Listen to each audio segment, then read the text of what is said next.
Hi, everyone. I'm back with the one and only Ivan. So, the last time that we left off, we met a new friend, Ruby.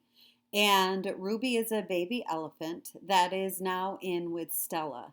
And Stella is kind of sad for Ruby and feels kind of sad herself. And I really thought about this and I was thinking that, she probably is sad because Ruby belongs with her family in the wild, or at the very least in a zoo. Here, she is in an enclosure that is clearly not meant for animals, and they call it a concrete jungle. Um, but Stella loves Ruby, and Ruby loves Stella. So our next chapter, home of the one and only Ivan. George and Mac are out by the highway. I can see them through one of my windows. They are next to each other on tall wooden ladders, leaning against the billboard that tells the cars to stop and visit the one and only Ivan, mighty Silverback. George has a bucket and a long-handled broom. Mac has pieces of paper. He slops one against the billboard. George dips the broom into the bucket. He wets the paper with the liquid from the bucket, and somehow the paper stays in place. They put up many pieces before they are done. I wonder whose picture they're putting up there. When they climb down from the ladders, I see they've added a picture of a little elephant to the billboard. The elephant has a lopsided smile. She is wearing a red hat, and her tail curls like a pig. She doesn't look like Ruby.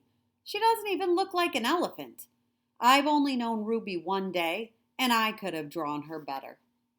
Art lesson. Ruby asks a lot of questions. She says, Ivan, why is your tummy so big? And have you ever seen a green giraffe? And can you get me one of those pink clouds that the humans are eating? When Ruby asks, what is that on your wall? I explain that it's a jungle. She says the flowers have no scent and the waterfall has no water and the trees have no roots. I'm aware of that, I say. It's art. A picture made with paint. Do you know how to make art? Ruby asks. Yes, I do, I say, and I puff up my chest just a little. I've always been an artist. I love drawing. Why do you love it? Ruby asks. I pause. I've never talked to anyone about this before. When I am drawing a picture, I feel quiet inside. Ruby frowns. Quiet is boring. Not always. Ruby scratches the back of her neck with her trunk. What do you draw, anyway? Bananas, mostly. Things in my domain. My drawings sell at the gift store for $25 a piece, with a frame. What's a frame? Ruby asks. What's a dollar? What's a gift store? I close my eyes. I'm a little sleepy, Ruby. Have you ever driven a truck? Ruby asks. I don't answer. Ivan? Ruby asks. Can Bob fly? A memory flashes past, surprising me. I think of my father snoring peacefully under the sun while I try every trick I know to wake him. Perhaps, I realize, he wasn't really such a sound sleeper after all. How's that foot, old girl? This is called the treat. How's that foot, old girl? George asks Stella. Stella pokes her trunk between the bars. She inspects George's right shirt pocket for the treat he brings her every night without fail. George doesn't always bring me treats. Stella's his favorite, but I don't mind. She's my favorite, too. Stella sees that George's pocket is empty. She gives George a frustrated nudge with her trunk, and Julia giggles. Stella moves to George's left pocket and discovers a carrot. Nimbly, she removes it. Mac walks past. Toilet's plugged up in the men's bathroom, he says. Big mess. I'll take care of it, George sighs. Mac turns to leave. Before you go, Mac, George says, you might want to take a look at Stella's foot. I think it's infected again. Darn thing never does heal up right. Mac rubs his eyes. I'll keep an eye on it. Money's tight, though. Can't be calling the vet every time she sneezes. George strokes Stella's trunk. She inspects his pockets one more time, just in case. Sorry, girl, George says as he watches Mac walk away. Elephant jokes. Ivan? Bob? I blink. The dawn sky is a smudge of gray flecked with pink, like a picture drawn with two crayons. I can just make out Ruby in the shadows, waving hello with her trunk. Are you awake? Ruby asks. We are now, says Bob. Aunt Stella's still asleep, and I don't want to wake her 'cause she said her foot was hurting, but I'm really, Ruby pauses for a breath, really bored. Bob opens one eye. You know what I do when I'm bored? What? Ruby asks eagerly. Bob closes his eye. I sleep. It's a little early, Ruby, I say. I'm used to getting up early. Ruby wraps her trunk around one of the bars on her door. At my old circus, we always got up when it was still dark, and then we had breakfast, and we walked in a circle, and then they chained my feet up. That really hurt. Ruby falls silent. Instantly, Bob is snoring. Ivan? Ruby asks, do you know any jokes? I especially like jokes about elephants. Well, let's see. I heard Mac tell one once. I yawn. Well, how can you tell that an elephant has been in the refrigerator? How? By the footprints in the butter. Ruby doesn't react. I sit up on my elbows, trying not to disturb Bob. Get it? What's a refrigerator? Ruby asks. It's a human thing, a cold box with a door. They put food inside. They put food in the door or food in the box? And is it a big box, Ruby asks, or a little box? I can see this is going to take a while, so I sit up all the way. Bob slides off, grumbling. I reach for my pencil, the one I snapped in half with my teeth. Here, I say, I'll draw you a picture of one. In the dim light, it takes me a minute to find a piece of paper Julia gave me. The page is a little damp and has a smear of something orange on it. I think it's from a tangerine. I try my best to make a refrigerator. The broken pencil is not cooperating, but I do what I can. By the time I'm done, the first streaks of morning sun have appeared in flashy cartoon colors. I hold up my picture for Ruby to see. She studies it intently, her head turned so that one black eye is trained on my drawing. Wow, you made that? Is this the thing you were telling me about before? Art? And here's a picture of Ivan and Ruby. Sure it is. I can draw all kinds of things. I'm especially good at fruit. Could you draw a banana right now, Ruby asks. Absolutely. I turn the paper over and sketch.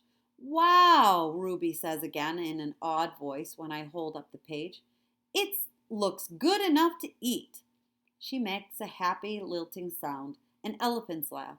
It's like the song of a bird I recall from long ago, a tiny yellow bird with a voice like dancing water. Strange.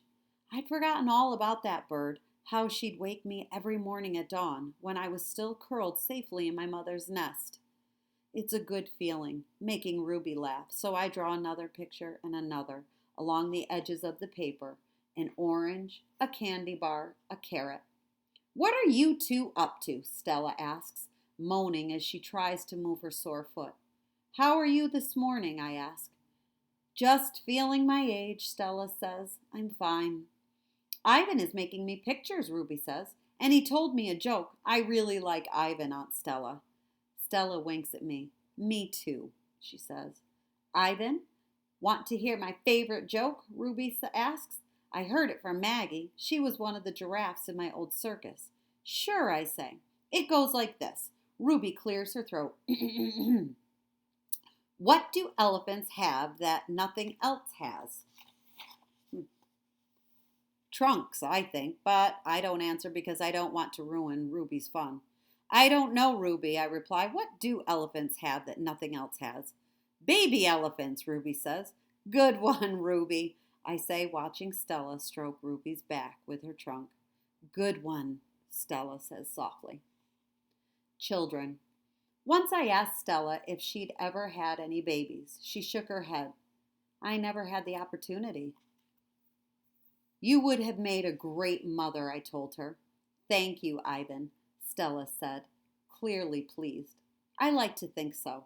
Having young ones is a big responsibility. You have to teach them how to take mud baths, of course, and emphasize the importance of fiber in their diet. She looked away, contemplating. Elephants are excellent at contemplating. I think the hardest part of being a parent, Stella added after a while, would be keeping your babies safe from harm, protecting them. The way silverbacks do in the jungle, I say. So this is what I like to call a little foreshadowing. Stella is dropping a hint to Ivan about Ruby. Exactly, Stella nodded. You would have been good at protecting too, I said confidently. I'm not so sure, Stella said, gazing at the iron bars surrounding her. I'm not sure at all. The parking lot. Mac and George are chatting while George cleans one of my windows. George, Mac says, frowning, there's something wrong with the parking lot. George sighs. I'll take a look as soon as I'm done with this window. What's the problem? There are cars in it. That's what's wrong. Cars, George! Mac breaks into a grin. I think things are actually starting to pick up a bit. It's got to be the billboard. People see that baby elephant and they just have to stop and spend their hard-earned cash.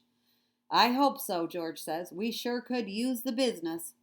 Mac's right. I have noticed more visitors coming since he and George added the pictures of Ruby to the sign. People crowd around Ruby and Stella's domain, oohing and eyeing at the sight of such a tiny elephant. I gaze out at the huge sign that makes people stop and spend their hard-earned cash. I have to admit that the picture of Ruby is rather cute, even if she doesn't look like a real elephant. I wonder if Mac could add a little red hat and a curly tail to the picture of me. Maybe then more visitors would stop by my domain. I could use a few oohs and ahs myself. Ruby's story. Ivan, tell me another joke, please. Ruby begs after the 2 o'clock show. I think I have run out of jokes, I admit. A story then, Ruby says. Aunt Stella's sleeping and there's nothing to do. I tap my chin. I'm trying hard to think, but when I gaze up at the food court skylight, I'm mesmerized by the elephant-colored clouds galloping past. Ruby taps her foot impatiently. I know, I'll tell you a story, she says. A real, live, true one. Good idea, I say. What's it about? It's about me. Ruby lowers her voice. It's about me and how I fell into a hole. A big hole. Humans dug it. Bob pricks his ears and joins me by the window. I always enjoy a good digging story, he says. It was a big hole full of water near a village, Ruby says. I don't know why humans made it. Sometimes you just need to dig for the sake of digging, Bob reflects. We were looking for food, Ruby says, my family and I, but I wandered off and got lost and went too close to the village. Ruby looks at me, eyes wide. I was so scared when I fell into that hole. Of course you were, I say. I would have been scared too. Me too, Bob admits, and I like holes. The hole was huge. Ruby pokes her trunk between the bars and makes a circle in the air. And guess what? She doesn't wait for an answer. The water was all the way up to my neck, and I was sure I was going to die. I shudder. What happened then? I asked. I'll tell you what happened, Bob says darkly. They captured her and put her in a box and shipped her off, and here she is, just like they did with Stella. He pauses to scratch an ear. Humans. Rats have bigger hearts. Roaches have kinder souls. Flies have... No, Bob, Ruby interrupts. You're wrong. These humans helped me. When they saw I was trapped, they grabbed ropes and they made loops around my neck and my tummy. The whole entire village helped. Even little kids and grandmas and grandpas, and they all pulled and Ruby stops. Her lashes are wet, and I know she must be remembering all the terrible feelings from that day. And they saved me, she finishes in a whisper. Bob blinks. They saved you? He repeats. When I was finally out, everyone cheered, Ruby says, and the children fed me fruit, and then all those humans led me back to my family. It took the whole day to find them. No way, Bob says, still doubtful. It's true, Ruby says, every word. Of course it's true, I say. I've heard rescue stories like that before. It's Stella's voice. She sounds weary. Slowly, she makes her way over to Ruby. Humans can surprise you sometimes. An unpredictable species, Homo sapiens. Bob still looks unconvinced. But Ruby's here now, he points out. If humans are so swell, who did that to her? I send Bob a grumpy look. Sometimes he doesn't know when to keep quiet. Ruby swallows, and I'm afraid she's going to cry. But when she speaks, her voice is strong. Bad humans killed my family, and bad humans sent me here. But that day in the hole, it was humans who saved me. Ruby leans her head on Stella's shoulders. Those humans were good. It doesn't make any sense, Bob says. I just don't understand them. I never will. You're not alone, I say, and I turn my gaze back to the racing gray clouds. A bit. Stella's foot hurts so much for her to do any hard tricks for the 2:00 show. Instead, Mac pulls her, limping into the ring, where she tracks a circle in the sawdust. Ruby clings to her like a shadow. Ruby's eyes go wide when Snickers jumps on Stella's back, then leaps onto her head. At the 4:00 show, Stella can only get as far as the entrance to the ring. Ruby refuses to leave her side. The 7:00 show, Stella stays in her domain. When Mac comes for Ruby, Stella whispers something in her ear. Ruby looks at her pleadingly, but after a moment, she follows Mac to the ring. Ruby stands alone. The bright lights make her blink. She flaps her ears. She makes her tiny trumpet sound. The humans stop eating their popcorn. They coo. They clap. Ruby is a hit. I don't know whether to be happy or sad. And there's poor Ruby in the center of the ring. She looks kind of scared, doesn't she? Worry. When Julia arrives after the show, she brings 3 thick books, 1 pencil, and something she calls magic markers. Here, Ivan, she says, and she slides 2 magic markers and a piece of paper into my domain. I like the sundown colors, red and purple, but I don't feel like coloring. I'm worried about Stella. All evening she's been quiet, and she hasn't eaten a bit of her dinner. Julia follows my gaze. Where is Stella anyway, she asks, and she goes to Stella's gate. Ruby extends her trunk, and Julia pats it. Hi, baby, she says. Is Stella all right? Stella is lying in a pile of dirty hay. Her breath is ragged. Dad, Julia calls, could you come here a minute? George sets aside his mop. Do you think she's okay, Dad? Julia asks. Look at the way she's breathing. Can we call Mac? I think there's something really wrong. He must know about her, George rubs his chin. He always knows, but a vet costs money, Jules. Please. Julie's eyes are wet. Call him, Dad. George gazes at Stella. He puts his hands on his hips and sighs. He calls Mac. I can't hear all of his words, but I can see George's lips tighten into a grim line. Gorilla expressions and human expressions are a lot alike. Mac says the vet's coming in the morning if Stella's not any better, he tells Julia. He says he's not going to let her die on him, not after all the money he's put into her. George strokes Julia's hair. She'll be all right. She's a tough old girl. Julia sits by Stella's domain until it's time to go home. She doesn't do her homework. She doesn't even draw. The promise. My domain gleams with moonlight when I awake to the sound of Stella's calls. Ivan, Stella says in a hoarse whisper. Ivan! I'm here, Stella. I sit up abruptly and Bob topples off my stomach. I run to a window. I can see Ruby next to Stella, sleeping soundly. Ivan, I want you to promise me something, Stella says. Anything, I say. I've never asked for a promise before because promises are forever, and forever is an unusually long time, especially when you're in a cage. Domain, I correct. Domain, she agrees. I straighten to my full height. I promise, Stella, I say in a voice like my father's. But you haven't even heard what I'm asking yet, she says, and she closes her eyes for a moment. Her great chest shudders. I promise anyway. Stella doesn't say anything for a long time. Never mind, she finally says. I don't know what I was thinking. The pain is making me Edled.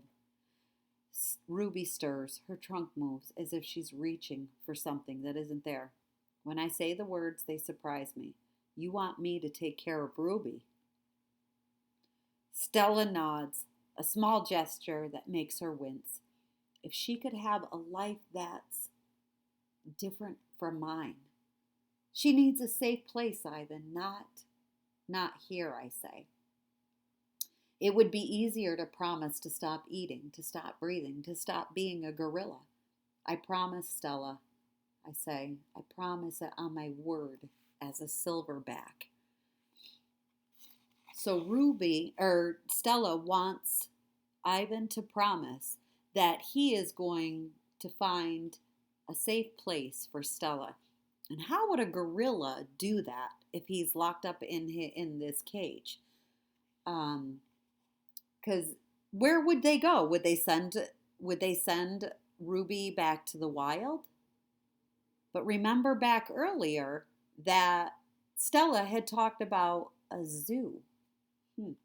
I don't know. I don't know how he's going to save her. Knowing before Mac, before Bob, even before Ruby, I know that Stella is gone. I know it the way you know that summer is over and winter is on its way. I just know.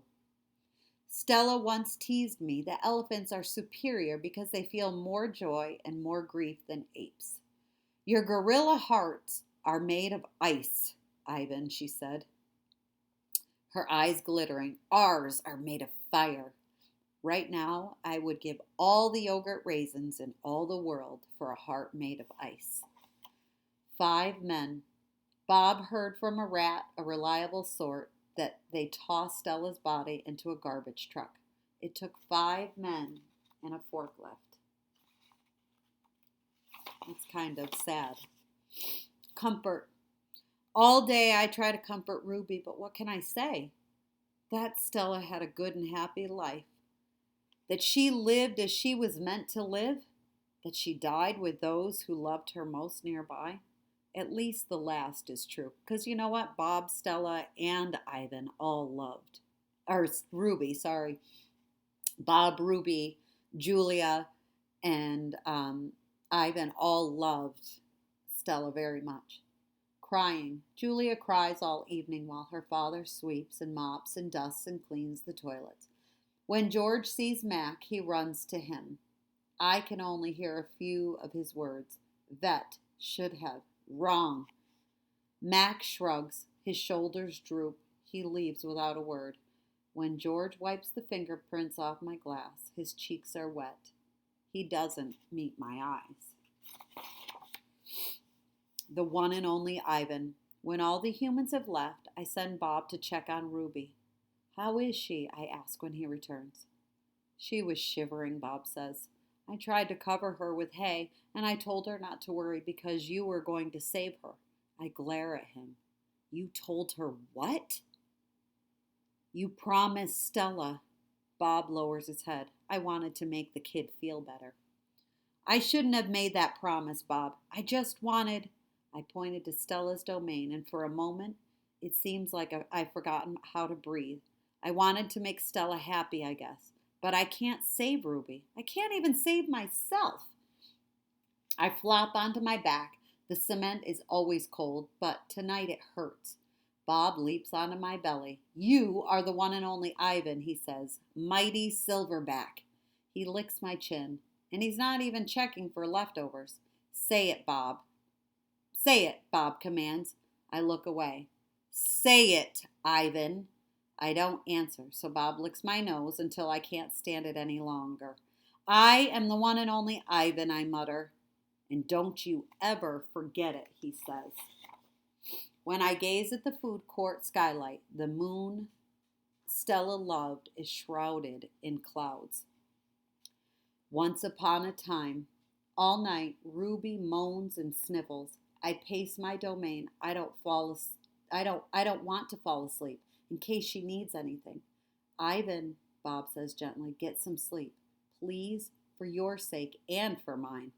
Bob cannot sleep unless he is on my stomach. I hear a stirring. Ivan, Ruby calls. I rush to my window. Ruby, are you all right? I miss Stella, Ruby sobs.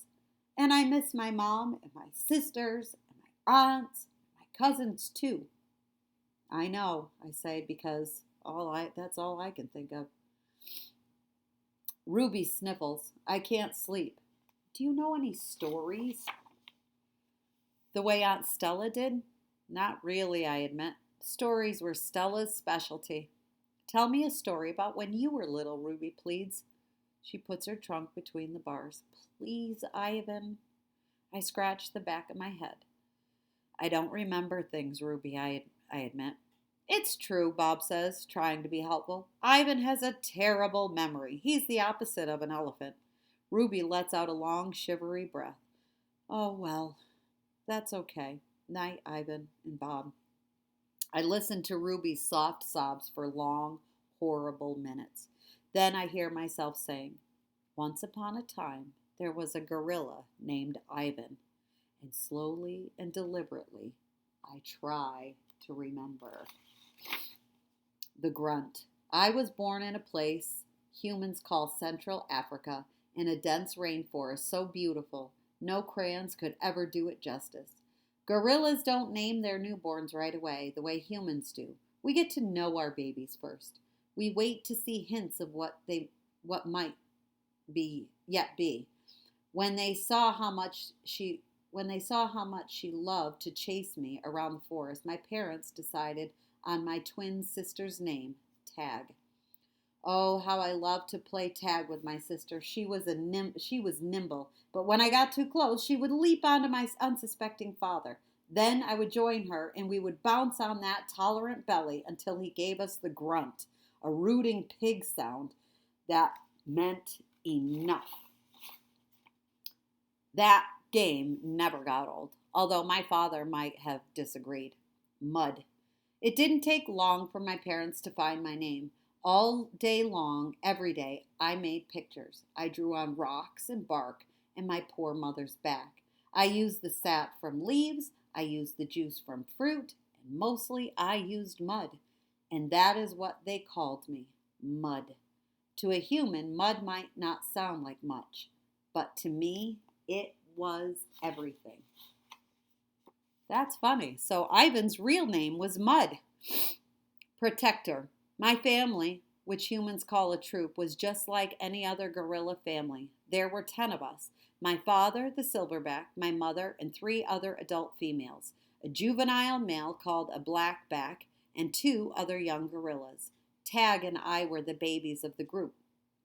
We squabbled now and then, as families will. But my father knew how to keep us in line with a simple scowl, and for the most part we were happy to do what we were meant to do, to feed and forage and nap and play. My father was a master at leading us to the ripest fruit for our morning feast and the finest branches for our night nests. He was everything a silverback is meant to be, a guide, a teacher, a protector, and nobody could chest beat like my father. So remember that. Silverbacks, Ivan is living by himself. He is a silverback gorilla and he's living by himself. However, silverbacks are meant to live in a troop. So a group of silverbacks is called a troop.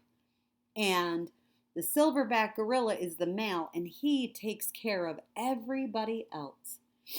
A perfect life. Gorilla babies and elephant babies and human babies are not so different, except that a gorilla gets to spend the day riding on his mother's back like a cowboy on a horse. It's a pretty great system from the baby's point of view. Slowly, carefully, a young gorilla begins to venture farther and farther away from the safety of his mother's arms.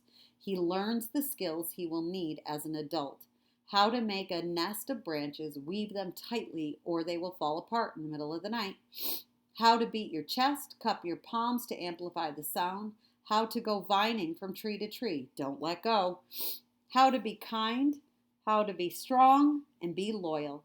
Growing up gorilla is just like any other kind of growing up. You make mistakes, you play, you learn, you do it all over again. It was, for a while, a perfect life. The end. One day, a still day, when the hot air hummed, the humans came. The vine. After they captured my sister and me, they put us in a cramped, dark crate that smelled of urine and fear. Somehow I knew that in order to live, I had to let my old life die. But my sister could not let go of our home. It held her like a vine, stretching across the miles, comforting, strangling. We were still in our crate when she looked at me without seeing, and I knew that the vine had finally snapped.